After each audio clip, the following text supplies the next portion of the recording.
حضرت ابو ہریرہ رضی اللہ تعالیٰ عنہ بیان کرتے ہیں، رسول اللہ صلی اللہ علیہ وسلم نے فرمایا، مسلمان مسلمان کا بھائی ہے، وہ نہ اس پر ظلم کرتا ہے اور نہ اسے بے یار و مددگار چھوڑتا ہے اور نہ ہی اسے حقیر خیال کرتا ہے۔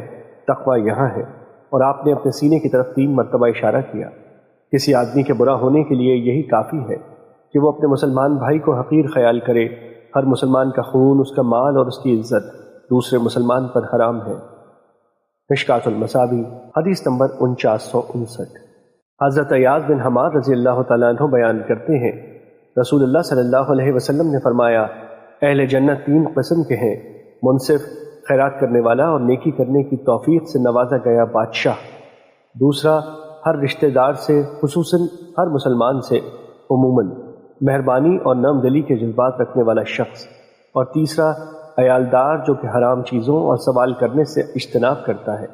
جبکہ جہنمیوں کی 5 اقسام ہیں: وہ ضعیف جس میں عقل نہیں، جس کے ذریعے وہ بری بات سے بچے، وہ لوگ جو تمہارے ماتحت ہیں، جنہیں حلال اہل و عیال اور مال کی خواہش نہیں، خائن شخص کے اگر اس کے دل میں کسی معمولی سی چیز کا طمع پیدا ہو تو اس کی خیانت کر لیتا ہے، وہ آدمی جو صبح و شام ہر موقع پر تیرے اہل و عیال اور تیرے مال کے بارے میں تجھ سے دھوکہ کرتا ہے۔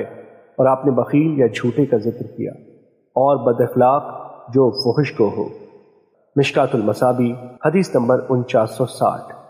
حضرت انس رضی اللہ تعالیٰ عنہ بیان کرتے ہیں، رسول اللہ صلی اللہ علیہ وسلم نے فرمایا، اس ذات کی قسم جس کے ہاتھ میں میری جان ہے، کوئی بندہ اس وقت تک مومن نہیں ہو سکتا جب تک وہ اپنے بھائی کے لیے وہی چیز پسند نہ کرے جو وہ اپنے لیے پسند کرتا ہے۔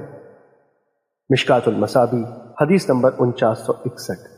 حضرت ابو ہریرہ رضی اللہ تعالیٰ عنہ بیان کرتے ہیں، رسول اللہ صلی اللہ علیہ وسلم نے فرمایا، اللہ کی قسم وہ مومن نہیں، اللہ کی قسم وہ مومن نہیں، اللہ کی قسم وہ مومن نہیں۔